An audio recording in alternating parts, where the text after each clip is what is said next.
When you meet someone who has shaped ocean communication for more than 2 decades, you expect a pretty big story.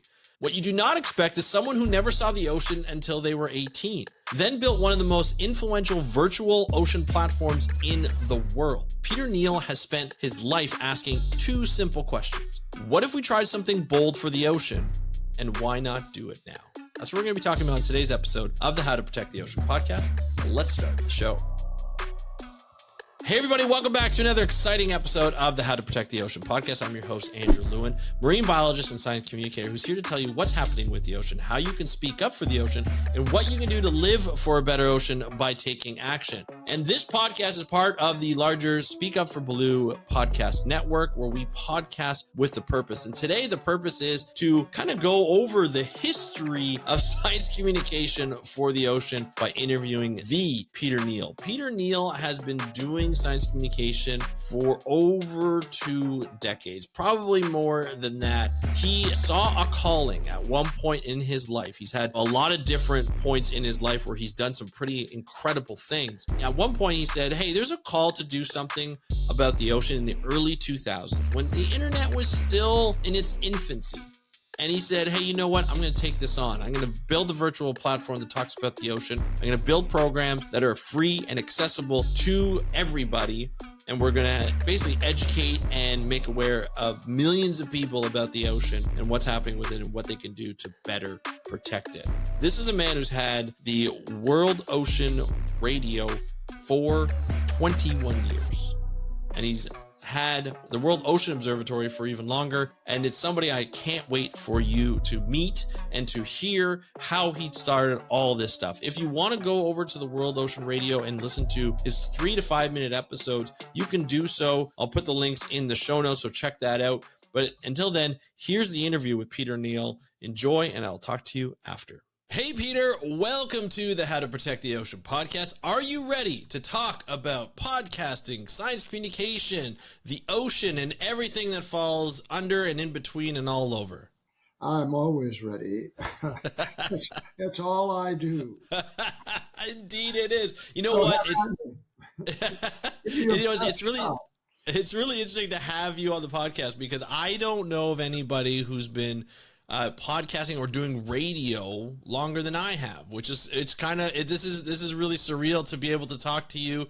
We've talked before in the past, and we've kind of, talked online and so forth, but this is the first time we've had, you on the podcast, and I'm super excited to kind of get the history around your activities around the ocean, you've been doing this for a long time, and I want to get your perspective of where you began, where you've been, and then where you think everything is going, because I think it's really important. We're at a lot of junctions in our life as we speak. COP30 is getting ready to go, or if it's not already gone, or it's already happening, and we're starting to see some of the things that have come out of that. And obviously you've been around for a lot of COPs and probably analyzed them and begrudged them, as well as with some of their the results and so forth. But we're going to talk all about that and talk about your work in starting World Oceans Radio and the World Ocean Observatory, and where it's going and where it's at and all the stuff that you've done in between. So I'm super excited. But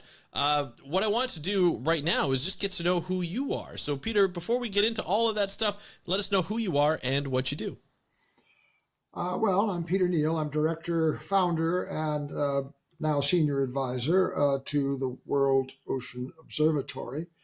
I come out of a kind of creative path of travel, army, published fiction in the 70s, taught, and then got involved. I actually never saw the ocean until I was 18. I was born in St. Louis.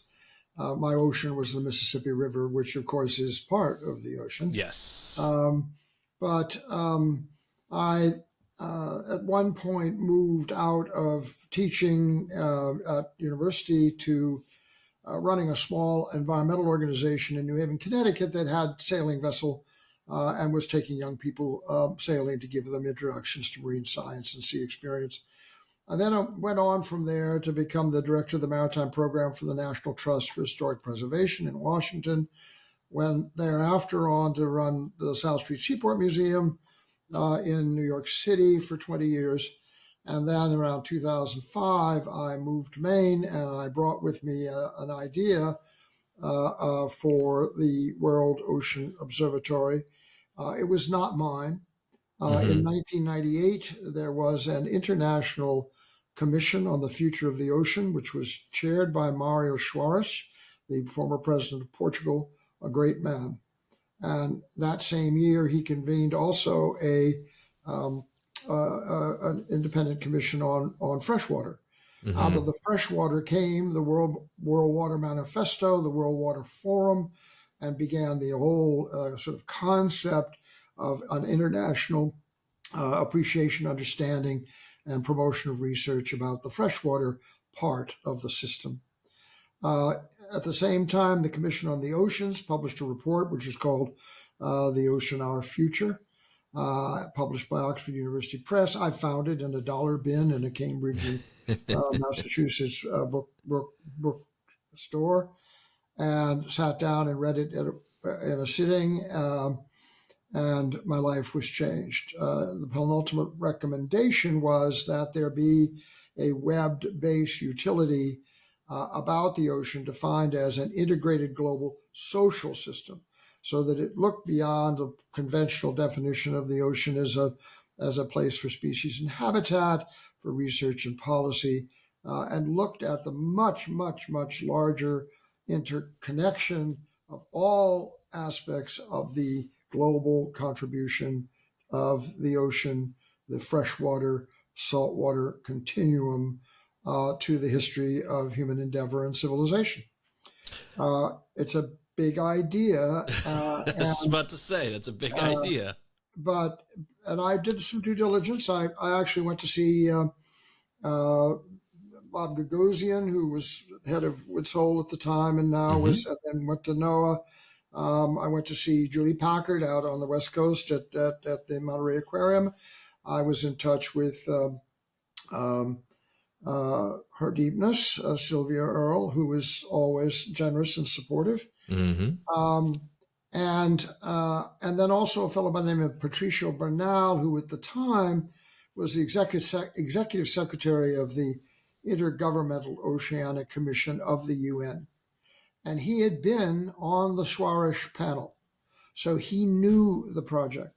And I went to see him in the lobby at the UN. I had no qualifications, no degrees, um, no real experience other than sort of maritime history, ships, and experience.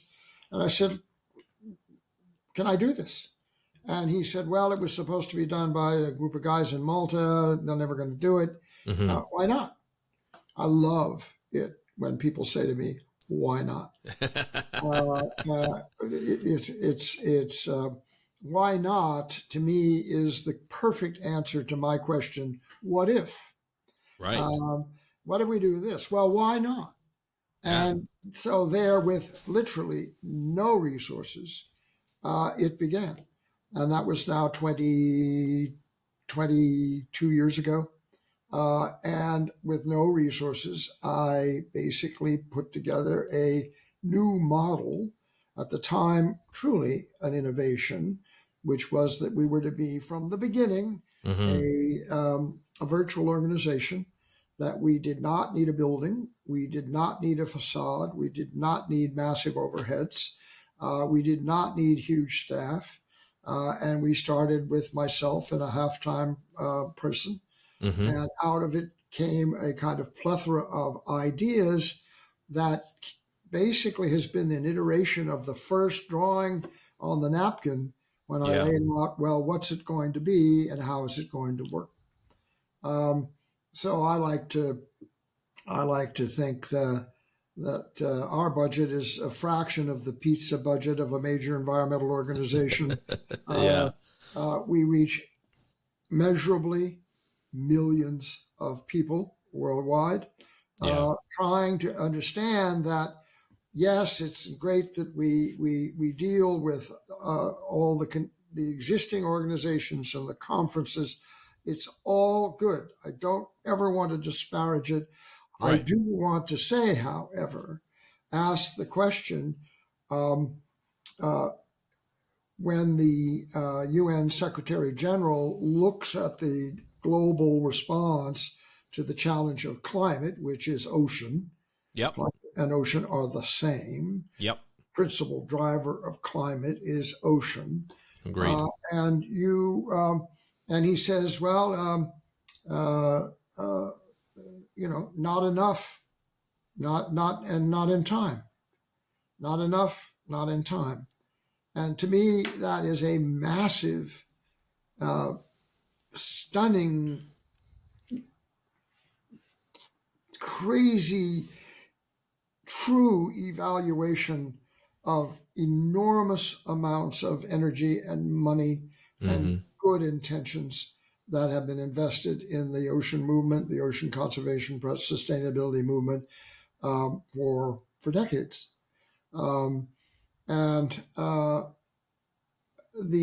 If you look at the current director of IOC, and he talks about transformation, and my argument is that if you're trying to look at the transformation of knowledge to action, there are four stages. One is research. You have to know what the knowledge is, so research and data. That typically gets its own sort of amplifying feed, endless loop, where literally generations of scholars train generations of scholars in their disciplines, in their approaches, judging their PhD dissertations, and it's all a kind of self-fulfilling organization structure. But the good news is it exists. It's a huge amount of new information. And it, in many cases, has been taken and moved into policy. So policy has essentially become the focus of many governmental organizations, many independent not-for-profit organizations. How do you take the data, turn it into policy, apply the policy worldwide? While we do data and science, great, we don't do policy as well. True. And the problem with that is that we are compromised often by vested interests and fear of change. And those two negative, destructive forces slow our momentum. But in the progression from science to policy, there are two more stages. And one stage is education, and I now mean informal and formal education from the bottom up and from the inside out.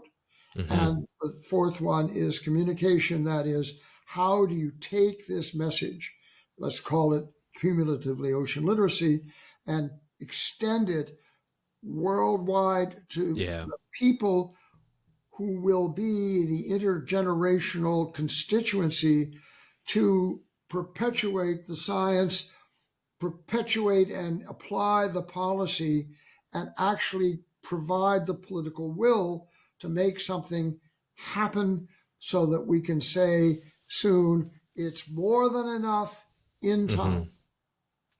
And when I raise the question and I say, well, what we have done, I don't want to criticize what we have done. I'll let other people do that for me. What I say to people is, if it hasn't succeeded to our expectation, then let's ask the question, what have we not done? And when you look at that, you come back to education, beyond higher education, and you come back to communication, beyond the confines of your own institutional agenda or personal career aspiration or all of that. So the World Ocean Observatory created this model in which we could apply that perspective effectively and economically on a very, very small amount of annual investment, on which we can demonstrate an astonishing return. When I get a grant or when I get a gift from somebody, a contribution to somebody, my argument to them is, measure us by the return on investment. And we will prove to you that what we are doing is reaching people with responsible science, with responsible policy, with educational innovation and with global communications. So And we how do do it you, sorry, I didn't mean to interrupt. almost. How do you do that, like right from the get-go? I mean, it's a big undertaking you took from the get-go, putting up a site, virtually reaching out to people. Even at that time, the internet had caught on, but not everybody was on the internet like you see now. It wasn't part of our daily lives. Like, we had desktop computers, maybe laptops were coming out at that point. People were starting to use them, but even then they weren't like crazy popular. That the age that we're in now, almost the age of AI, but even before that, where we had phones and stuff like that, those are just starting to come out. Even maybe a little bit after, like the iPod may have just started to come out at that point. How did you get to reach so many people through the website? Like, how did you build it to get, like, to make those connections? Was it a slow growth, or was it something that caught on quickly because we hadn't seen anything like it? Well, both. It caught on quickly because we hadn't seen it, and it has been slow, inexorable growth every year. The rate of participation and engagement goes up and up and up and up, and the budget hardly moves at all. Right. And what it's an interesting question. Nobody's really ever asked me this before because I don't claim prescience. Right. But what I do would is offer as an explanation is that when I was running the Maritime Museum in New York City, I had an enormous story to tell. The maritime contribution to the history of the state, the city, the state, and the nation is an astonishingly powerful story. It basically is the history of the acculturation of America, and the arrival of goods, people, and ideas. Yeah. It's a huge story to tell. Mm-hmm. One. Two, it's in a huge market.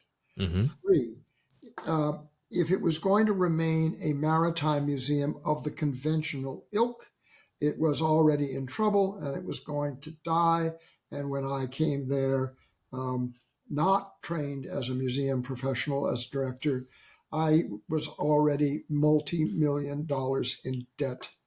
So when you are faced with an insurmountable problem, it may well be that you say, what we have been doing isn't good enough and not in time. And so what do? You invent something that you haven't done. And so we would, from the beginning, I argued that museums in New York State are chartered by the Board of Regents, the educational organization at state level. You're chartered as an educational organization. We did no education. So what we did then was to say, we are going to become not just a repository of global, of eminent collections. We have, 140,000 objects and paintings. We also had the largest fleet of historic ships in the world, 3,000 tons of ships that had to be restored in the water. Yeah. And well, all right, we're not going to just restore them as passive objects tied to the dock. We're going to sail them. And so we restored them to sailing condition. We took people out on the water so they could have the experience of a Gloucester fisherman. Yeah. And then we went even beyond that. It wasn't just simply, let's go for a boat ride on an old boat. We suddenly started creating programs that were social history programs, expeditionary learning programs. We were given a grant of $500,000 to take this 100-year-old schooner with young men who were just ending up in the welfare system in the state of Maine, it turned out. And they were going to be let free with $100 in their hand, and that they had no prep. So we took them with social workers all the way to Argentina and back in a 100-year-old sailing vessel. Wow. And when they came back, they were transformed because it was before the mast. And when you look at experience at sea, let's just talk about it for a minute. What do you learn? Well, the captain is inviolate authority. Whatever he says, she says goes. Yep. 2. Yep.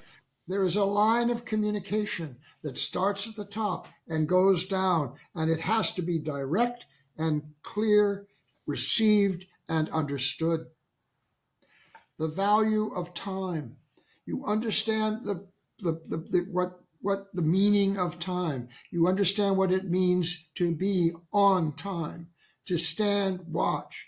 You also know that there are times when timelessness requires that no matter what the time is, you get up and you get out of bed and you Yep. go to the foredeck or you go aloft.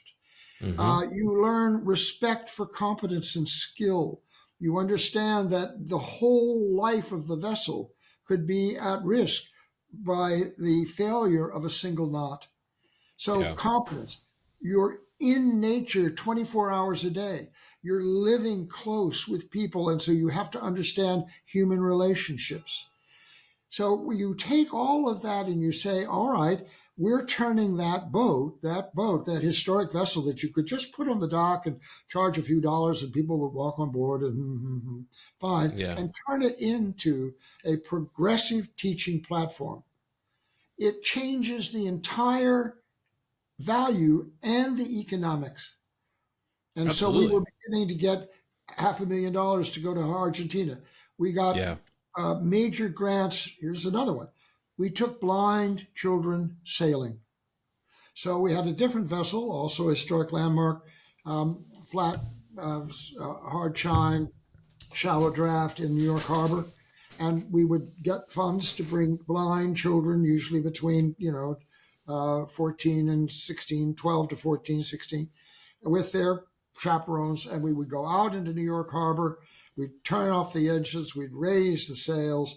We'd ask the kids to lie down on the deck, and we'd sail until just the point when we were afraid they might fall asleep. And we would say, all right, let's sit up and sit in a circle, Mm-hmm. sailing there, the Statue of Liberty going by, and ask them, what did you see? Yeah. And invariably, it brought us all to tears I can because imagine. these children were articulating their senses, the sounds and the feel of an experience in the natural world, unlike Incredible. anything they'd ever done before. And they Yeah. were asked to tell you what it seemed like. What did they see? And it was astonishing. So if you look at that way of looking at collections, you realize that you've changed the nature of the place, Mm-hmm. and people wake up. People start to come. People start to say, we did the first history of exhibition in the United States on the history of slavery. It had never Wow. been touched by maritime museums. It's a maritime immigration story, right? And it transformed America. The Yeah. cultural impact of slavery on America Yeah. is alive and well and astonishingly powerful still today. Right? Absolutely. We can go about all this history and we can bitch and complain about this and that and have racist conversations and all the rest. But the cultural impact of slavery is alive and well and part of our national culture and identity. And we had the first exhibit. I brought a priest from Africa to bless the exhibit, and we marketed it to the black churches of New York. And suddenly, in the Maritime Museum, where the audience was 99% white, we were inundated with people that were all the descendants of slaves. Right. And we respected them. We invited them in. We asked for their participation. We asked for their sensibility. And we were then suddenly an entirely different place again. So, by essentially becoming a participatory place, a place for invention, a place for attacks on the conventions and the prediction, the expectations, people began to say, "Well, yes, we'll support that. Yes, we'll Yeah. support. Yes, we'll support that." And we raised $40 million, and we built we took an 1807 building in New York, Lower Manhattan, right opposite the Brooklyn Bridge, and we turned it into. But we also were the landlord of the Fulton Fish Market, and it became an exhibit. I said, okay, the Huh. fish market is alive and well. It's a living exhibit. Yeah. It's not a fake little demonstration No. at an outdoor museum. It's the real bloody thing. And so we would have programs through the Fulton Fish Market in the middle of the night. And so that we became the largest elder hostel provider in the program. Actually, I was the single largest buyer of hotel room nights in New York. And I would go and cut deals where I'd get a $250 hotel room for $72 a night. And then we would Right. turn that and we'd market that to Elder Hostel. And then we brought thousands of mature travelers, interested, educated travelers. They would come in. They'd stay in Manhattan in New York. They'd walk the Brooklyn Bridge. They'd go to the Filt Market. They'd go to the slavery exhibition. They'd go sailing on the historic vessels. And it became an entirely new touristic, let's say, Yeah. uh, expeditionary experience. So the argument here is not necessarily to just bemoan the change. The Hmm. idea is to drive change, to Yeah. invent change. And when you do that, you begin to say and reach people who've never been touched before. Yeah. And social media at the time, Facebook was all there was, Yep. but that was good enough. Yep. And it just astonished me to watch the line of participations and followers and Hmm. the comments and the forwards and the reposts and all that sort of stuff. And then with LinkedIn, I said, okay, we're not going to just do generic LinkedIn. We're going to say you have to be in this group. You have to be um, um, you have to be a professional. You have to be a Right. scientist, a policy, Yeah. whatever, a teacher, whatever it may be, in the ocean sphere. And I think we're at 16,600. That's a really good list. Those are Absolutely. people who can make a difference, Yeah. right? Um, and then two more. If you um, uh, if you want to expand your audience, you can be a museum. So we started doing online exhibits. We took online exhibits from other maritime museums and promoted them. Then there came World Ocean Radio. World Ocean Radio, I just wrote and recorded today the 775th edition of World Ocean Radio. Amazing. And it's heard all over the world, both Yeah. coasts of Africa, Hong Kong, New Zealand, Australia, across the United States through not-for-profit radio, NPR, Aquaport, Audioport, and PRX.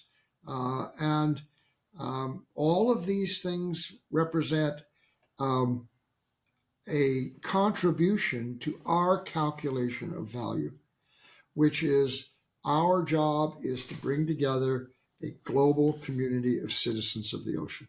Right. And the tools allow us to reach those people anywhere. And then I'll give you one more. All right.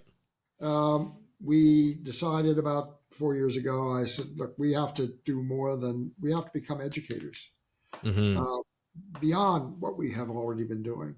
So we created something called World Ocean Explorer. I had founded two high schools in the marine environment, one in New Haven called the Harbor School, and the other called the Sound School, and the one in New York on Governor's Island called um, the Harbor School. And Yeah. these are public high schools that run by the local systems education departments of Hmm. education, but the entire curriculum is water based, is ocean based, That's so and cool. they've been going for 20 years now. And So they're everybody who goes through that school goes through that program? goes through that program. It's not a choice, not elective. Yeah. It has professional training. It has agricultural training. Nice. It creates jobs for people. And these Hmm. are inner city kids, right? New Hmm. Haven, poor, multiracial inner city kids. Sometimes those kids are an hour on the train to get to the trophy, to get to the ferry, to Right. get to the school on time. If they miss the ferry, they lose the day. Right. So the discipline of just going to school It's huge. is part of the process. Yeah. Anyway, so the idea was to create a virtual aquarium, and it was, and I had myself and one other person part time, and then we brought in another person part time who is a designer. He has a Mm-hmm. PhD, but he is a platform designer, software Yep. guy. Great guy, and he and the managing director and myself essentially started to build this thing. It's going to have 10 modules. It's going to document as a virtual aquarium. It's built on a gaming platform. You Yep. walk in, you can go through exhibits, you can participate. There's an associated curriculum, and it's been funded. The first one on the deep sea has been funded now for 3 years by the Schmidt Ocean Institute. Yeah. Other organizations and funders are seeing it as a really incredible return on investment Mm-hmm. of reaching millions of people with a very small focused contribution. And we now have cohorts of teachers in all around the world, and they are testing the program in the schools. We have photographs and videos. We're now essentially creating teaching stations that can go into any environmental organization in the world for free. Mm-hmm. It's available to you for free, no barriers. It's accessible to everybody.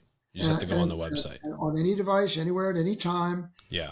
No barrier to entry, including language. Next month, this December, it will be translated into French, Spanish, and Portuguese. So that opens us up into more into Africa and into Latin America, South America, and also German and Arabic. And so what the Asian languages are to come, Chinese and Japanese, but ultimately even that barrier to entry will be eradicated. Right. And it is all available at no cost. I think that's a really important aspect, is the accessibility, because a lot of these things, these games, there's always a payment, there's always a monthly plan, a monthly subscription, and things like that. But we need to educate everybody. It's not just a specific sector of the population, whether it be in the U.S. or elsewhere. Having this aspect, have you seen just an uptake in the amount of people there? Are you already seeing an uptake in the amount of people that are playing it? Absolutely. Yeah. And our best marketers are the teachers. And Yeah. the thing in the past is you have a package, and you're trying to you have to sell it, and so the administrator, the principal, or the board of education said, "Oh, there's no money. No, you can't do that. You don't have enough money to buy paper and pencils, so you can't afford this." No, completely bypassed. This is available to the teacher. Teacher has their STEM and STEAM. There are all these criteria and standards. All of it's met by design. Yeah. But what happens is that the teachers are looking around for the easiest, best, most effective tool. And these kids are all computer literate. They know how to do it. They know how to operate on a gaming platform. Yep. And so we make it there's no guns, there's no explosions, there's no rewards, none of that stuff. It's school. Mm-hmm. It's school. Mm-hmm. But it can be, let's call it education, but it can be a homeschooling parent can use it to great advantage. Yeah. An aquarium or a museum, a maritime museum, could use it inside their education department in a way that they don't have to go out and spend hundreds of thousands of dollars to build an interactive exhibit. They've got it for free in 7 languages. I love it. But what you have to do, where's the tie-up? The tie-up is the conventional thinking, the teacher that says, I don't know, or the administrator says, "Well, we can't afford that. We've never done it before." Yeah. That It's getting it's convincing them, is selling them on the but fact that it not only is it free, but it's beneficial. but the teacher is your agent. The teacher is your agent, your subversive agent. The teacher says to the science coordinator in the department, "Hey, I'm supposed to teach these principles. Yeah. All of those principles are in here. Look at the kids' faces. Look at what's happening. Look at what they're doing. They're now making models of whale falls. They're doing Yeah. interactive things with hypothermal vents. They're doing all of this stuff that before was just nonsense to them. They're now doing it in an excited and participatory way, and that's how they're learning." Yeah. I argue that everything that we do is to that end, at that level of sophistication, and at that economy of cost. Unreal. And why? And you know what? Who? I have to be careful. I'm a bit of a. I do. I do speak my mind, and that's fine. Yeah. Well, certain times. But often, you approach a funder, and the funder says, "Well, we have our program, the parameters, and this, that, and the other thing," and then, or you finally find your way into a foundation. Very not so easy to do. They just don't open up the website. No, for sure.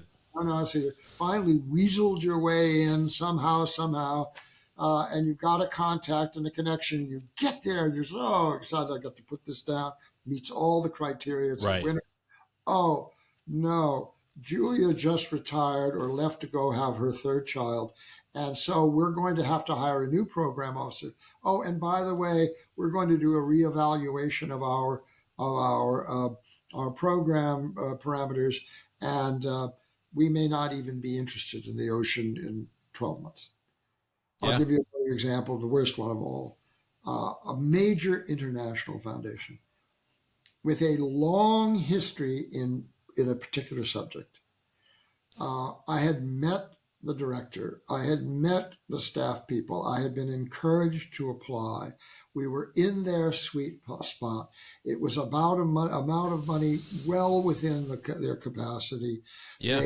They gave us an incredibly difficult format. We met the format, put it all in there. They kept it for 365 days and sent us a rote formulaic email of rejection. And I said to myself, okay, people have said, I've heard no so many times. Yeah.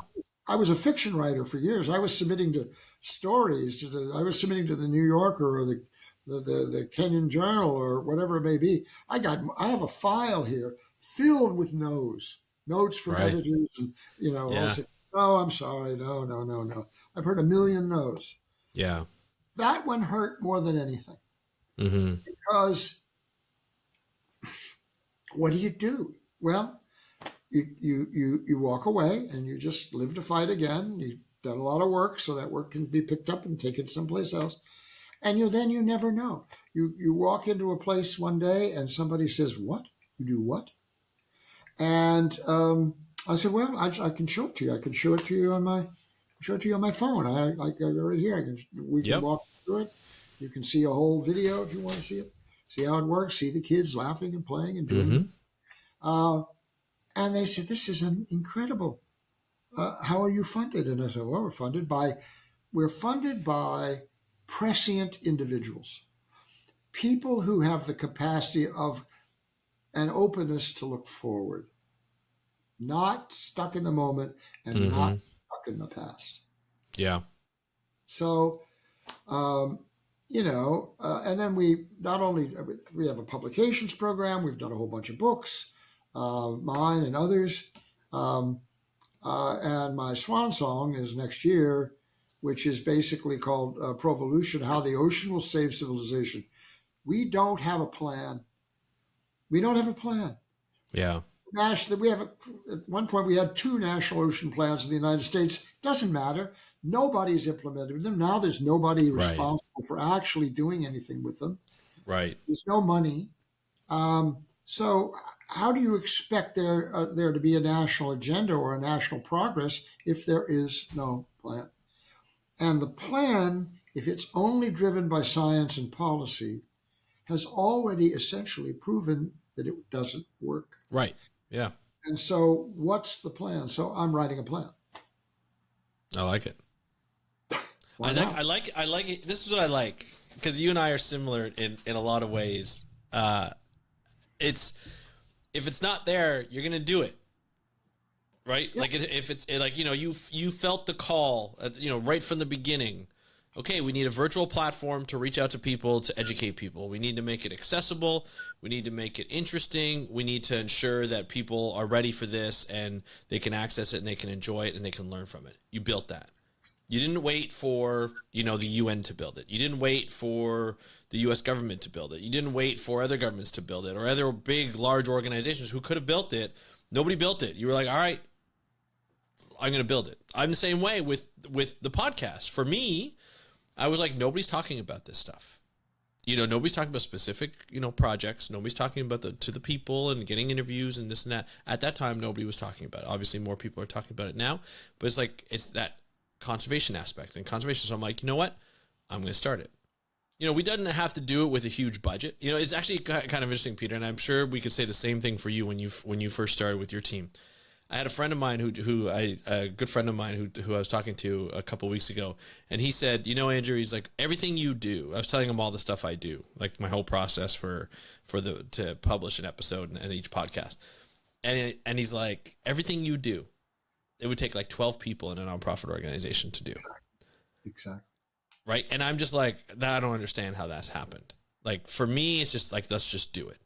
Like if it needs to get done, I'll figure out a way to get done. And I'm very fortunate in the time that we live in today. I can do it. Like I can schedule posts. I can do stuff. Like it's easy to start a podcast. Like for you, when you did radio, it must have been a lot more challenging to do, but you did it. And we both find ways to do stuff to bring it to the people, whether it's going to be super, super popular or just reach small audiences around the world and make it accessible and being able to educate people and grow that and grow that and grow that. And then we get into a point like, for me, I've had almost 3 million downloads. For you, you've reached millions and millions of people across the world, over 20 some odd years. And we've been able to do that just being like, yeah, this is the call to action. Okay, let's do the call to action. Nobody else is going to do it. All right. You're not going to fund it like multi-million dollars a year. Okay, fine. We'll just kind of piece it together through grants and, like with this Explorer through the Smith Ocean Institute, things like that. People who can get it and sell it and work your butt off as sort of like an independent organization that's bringing all these people together. Right. Well, take me through like that. Like, I get frustrated every once in a while by people not doing it on a bigger scale. Do you get frustrated by you talked about some of the frustrations that you get. You're seeing that people want it. You're seeing it's accessible, but not getting the funding for it. When you get frustrated like that, what do you do? What's the next step when you go through that process? I I I I go I go to my ocean space. I go to my ocean place. It's 7 or 8 minutes away, Yeah. and I just go and sit there.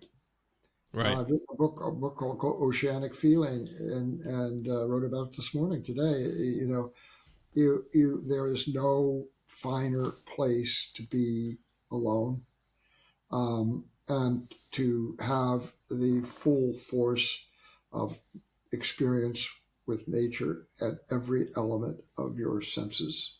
And it doesn't take much.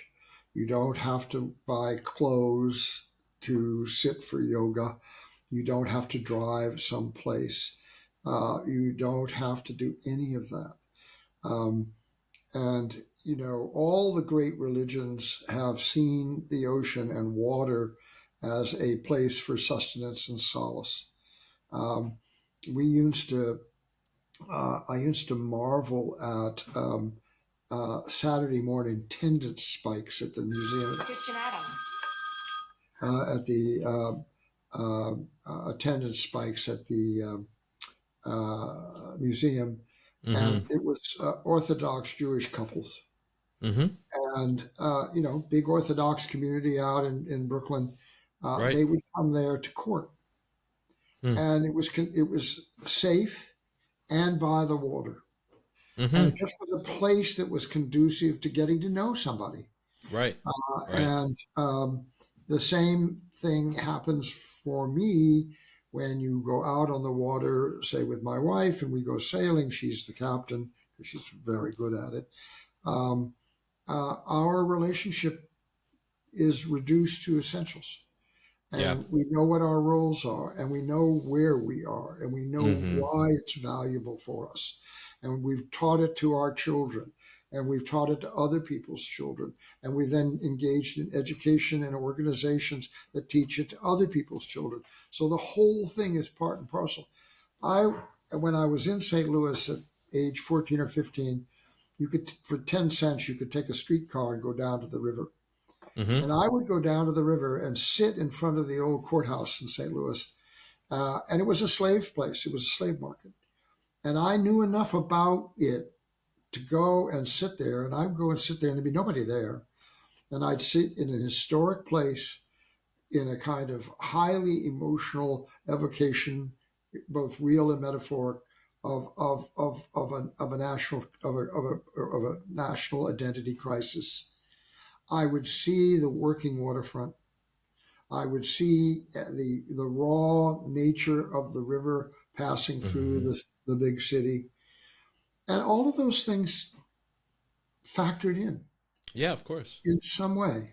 Um, I remember one night I was working for the newspaper there, a summer job, and I went down and I got a call to go out. And as I went down, there were a couple of guys on the riverside. And they had a truck down there, and they just pulled a big turtle out of the big, huge turtle out of the river. And and I just marveled at that. They had this thing, and they were lifting it up, throwing it in the trunk of the car, and they're going to take it back, and they're going to eat the turtle. But I was on my way to the river police boat, and we went out, and within 30 minutes after seeing the turtle, we pulled what's called a floater out of the river. Mm. That's the first time I'd ever seen a dead person. I never Mm-hmm. seen a dead person since in that condition. It was an enormously powerful evening where I had seen people without food harvesting food from the river. And Yeah. then I went out and I found somebody that the river had taken Had- back. Right. Right. I mean, come on. It's Yeah. it's it's it's all there. That's the beautiful Mm-hmm. thing about it. And you don't have to pay. You don't have to show your credit card. No. You don't have to do any of that kind of stuff. And So the sea connects all things. It Yep. does at every level of human civilization, including the psychological level. Um, Absolutely. and and that's why water is part at the core of every religion, and at the heart of many civilizations. I just was in Morocco. Morocco, had no idea it's a desert country. Yeah. And think about it, they've got an Atlantic coast, but it's mostly desert, and they have a national water policy that I knew nothing about. I spent hours in this museum that was where there was nobody inside, Mm-hmm. looking at really interesting exhibits from statements in the Quran right up Mm-hmm. through the latest minister of environment and water, essentially outlining a revision to the national water policy, or Morocco ratifying the International Ocean Treaty, understanding the interrelationship between fresh water and salt Yeah. water. The ocean begins at the mountaintop and it ends at the abyssal plain. And everything in condition Yeah. in the inclusive circle is the there was God rest his soul, there was a fellow out in California named Jay Nichols. I don't know if you ever heard of him. Yeah, Jay, we love Jay. Well, He's another Jay. one of A lot of people spearheading stuff. thought Jay was a little this. No, no. Jay had the blue marble. Yep. And blue marble, I, I,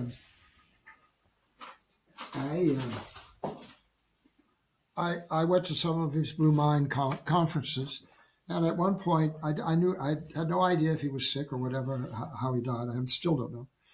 But we became friends, and I would see him occasionally. And I asked him, Jay, this is the most beautiful thing in the world. This metaphor. Yeah. I carry them in my pocket all the time, and I've given them to kings and presidents, and I've also given them to accidental meets on the street. Yeah. And it's an unforgettable gift. And I asked him, can I do this? May I become an acolyte, a disciple, and do the blue marble? And he said, of course you can. That'd be lovely. So I have a 500 blue marbles. That's and amazing. I have them in my pocket all the time. And my wife said, oh my God, he's got the blue marble. And I said, no, it's this person. And I had a heart operation. I called in the doctor and I said, I want to give you this as a statement of my gratitude for what you have done for me, because it was extremely successful. And he said, you don't understand. I moved to Maine and became a cardiosurgeon in Maine for a third of what I could earn in New York City or Philadelphia, to be by the ocean and to have my children by the ocean. And then later, I called to make an appointment, and I said, my name is Peter Neal, and the receptionist says, and I started to give her my date of birth and number. She said, oh no, Mr. Neal, we know who you are. I said, well, I was only there for a day and a half, and you put your hand inside my heart, but that's fine. And she said, oh no, the doctor called a staff meeting. All the nurses, all the auxiliaries, all the other doctors were there, and he held up the blue marble and he said, we need to remember who these people are and what they're doing. They're not numbers. They're not social security numbers. They're not policy holders. They're not reimbursement targets. They're out there in the world as human beings, and we need to understand that and never fail to have it inform our purpose. Well, that's what we are a water planet. We are water. So if we don't understand that we're part of this whole global natural system, we're stupider than we act. And we're acting pretty stupid. Yeah. Well, I mean, speaking of which, COP30 is happening right now as we speak, as we're doing this. Yeah. And we've seen the previous two COPs, 28 and 29, happen in countries that are mainly about fossil fuel, right? Azerbaijan and I think it was Dubai or somewhere in the Middle East. And they are, it was mostly focused on how to continue to use fossil fuels and not necessarily renewable energies. We are doing COP30. The last article that I saw out of that was a protest that was happening by indigenous people from the Amazon trying to get their voices heard and trying to get on the floor to get their voices heard. As Gavin Newsom was talking, I'm sure he didn't know about this at the time, but as he was talking and security was taking them out, the people were trying to get their voices heard because their homes are being destroyed for fossil fuels. Right. And here is, someone representing the U.S. talking about how we need to continue to do renewables the whole venue not allowing the indigenous people to speak and to get their voices heard, which is what COP30 is really about, is to speak about climate change and address the very issues that they're protesting about. You've been dealing with this for a hell of a lot longer than I have. What are your thoughts on these meetings, these COPs, and where do you think this needs to go to actually be more effective? Oh, I've been to several Right. earlier ones uh, uh, before Paris, Mm-hmm. uh, but many of the ocean world ocean conferences. Um, I have very mixed feelings. Mm-hmm. I've made many connections. I've had my spirits lifted often. I've had my spirits disappointed often. Um, I've now stopped going because um, it's it's very expensive, and I think that I have the resources that I have are better spent doing something else. Also, there is the price that you pay by disappointment and sadness and frustration. And I say, I'd rather take the energy, limited amount of energy that I have, and put it toward something that's optimistic and Mm-hmm. possible. Um, and if it takes if it's another 700 radios, that will do me fine.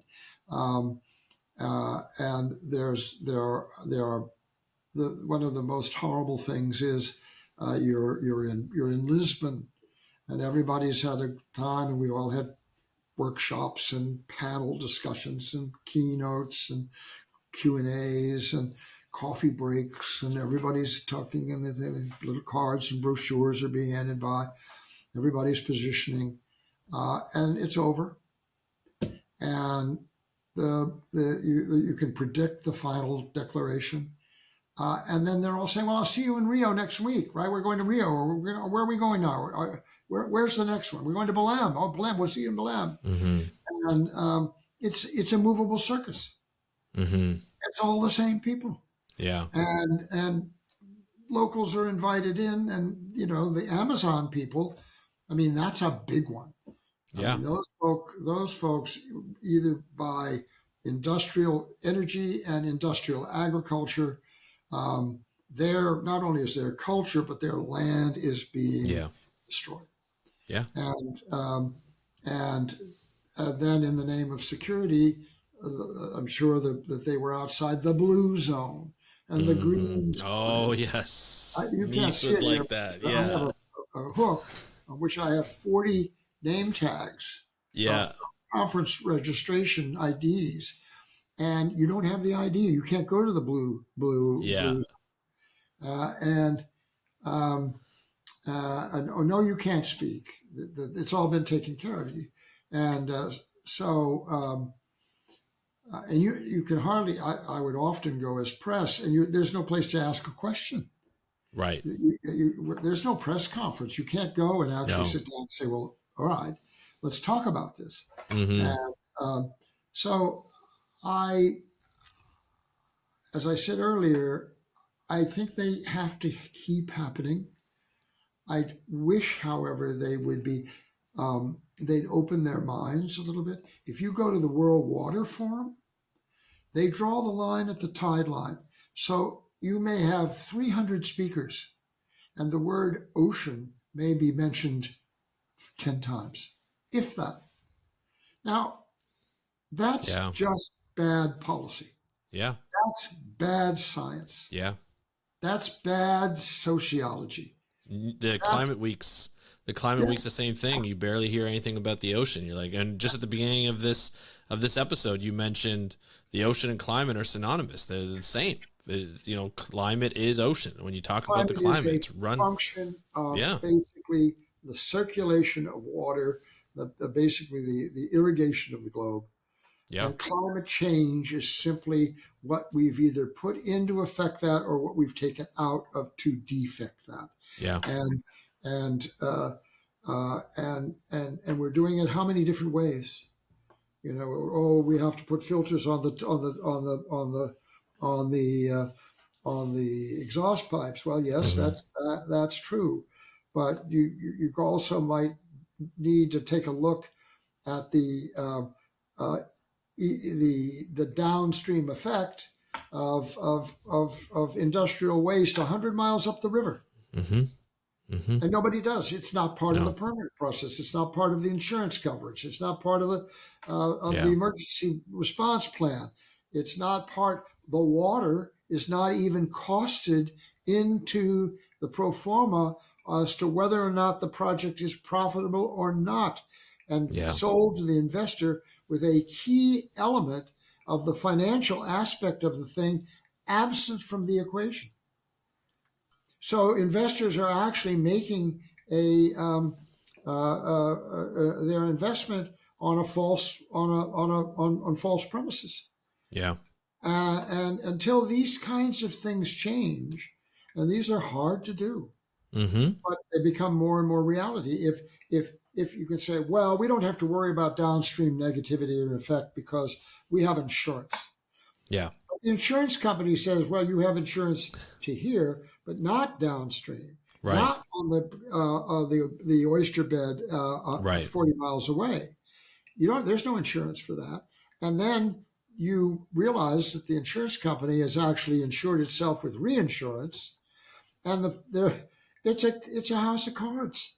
Yeah. And so you say, well, everybody's figured it out a way to sort of cover their little bit of it and try to hold that together in the case of some number of pre-visualized disasters.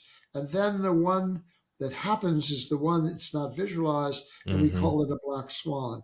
No, Hmm. that's not a black swan. No. That swan's been out there the entire time, white, by the way, Hmm. but you just didn't look at it. Or if you saw it, you Yeah. said, I don't want to give it. Exactly. That's fine. Exactly. So It's a, sorry, go ahead. Sorry, I didn't mean to interrupt.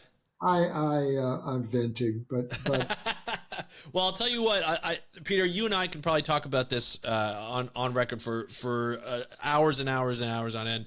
I'll end it here, but I would love to invite you back to talk more about your experience and sort of your knowledge and advice for people to take as we continue these conversations, because I think you've had a lot of experience in education. You have a lot of experience in connection and communication, and putting together programs that really benefit and connect people of wherever they are to the ocean. And I think it's really beneficial for us to, enjoy that experience and hearing that experience and what can be done and what has been able to be done. So I think that's really important. Love to have you back on, Peter, and love to having you on already. fun to talk. Awesome. Great. See you later. You be well. Hold fast.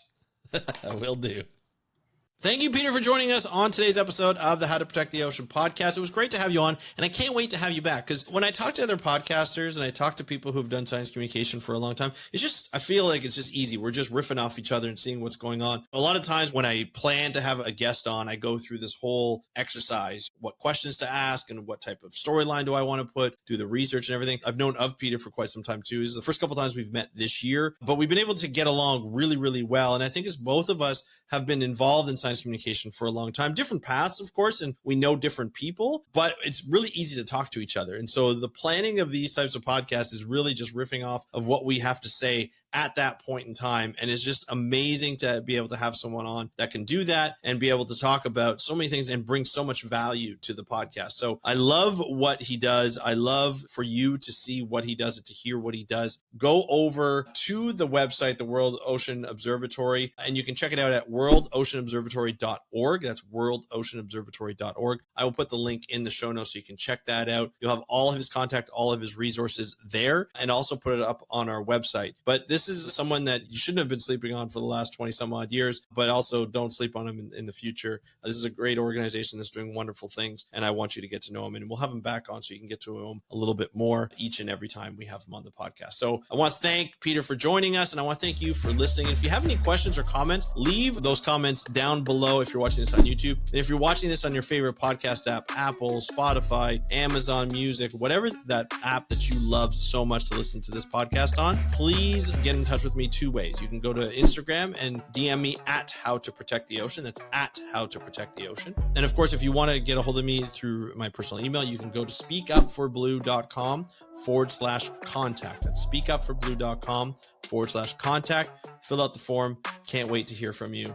I'd love to talk to all of you, each and every one of you, every single time.